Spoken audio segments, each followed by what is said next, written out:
6:01 হয়েছে। আমরা এখন 4 জনে মিলে বেরিয়েছি রিসর্টের আশেপাশটা একটু ঘুরতে। এটা হচ্ছে রিসর্ট, ডিমনা রিসর্ট বা পতঞ্জলি ওয়েলনেস, ডিমলা ওয়েলনেস যেটাই বলো।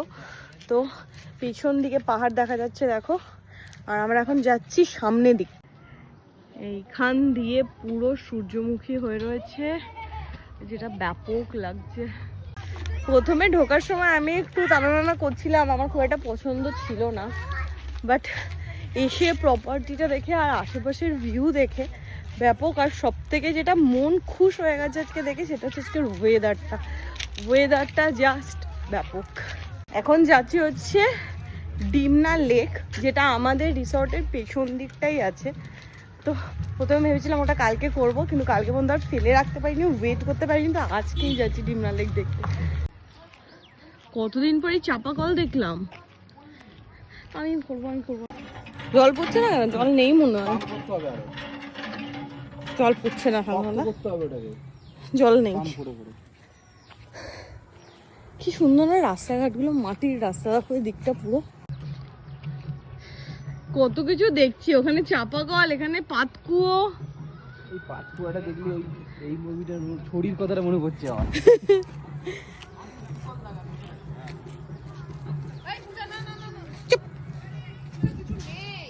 জল আছে অনেক নিচু। এই সাইড দিয়ে এত সুন্দর লাগছে, এখানে পাহাড় দেখা যাচ্ছে, আর এখানে এটা মনে লাউ,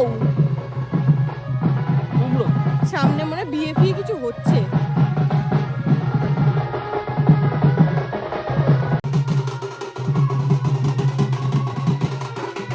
লেকে যাওয়ার জন্য আমরা বেরিয়ে তোছি, কিন্তু অলরেডি অন্ধকার যা হয়েছে, কত লেকে যেতে পারবো ওটা নিয়ে একটু আমার ডাউট আছে। কারণ হোটেল থেকে প্রায় 1.5-2 কিলোমিটার তো হবেই। পেছনে বাজনা নিয়ে আসছে, ওরাও লেকেই যাচ্ছে। লেক খুঁজতে আমরা এই ভেতরের একটা কাঁচা রাস্তা নিয়েছি, কারণ মেন রাস্তা দিয়ে গিয়ে অনেকটা টাইম লাগবে।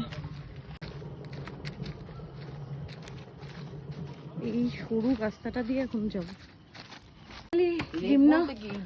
রিজার্ভারে আমরা পৌঁছেছি। এই লম্বা সিঁড়িটা বয়ে এখন আমাদের যেতে হবে। ও মাই গড, এটাই হচ্ছে সেই ডিমনা লেক। জাস্ট ব্যাপক।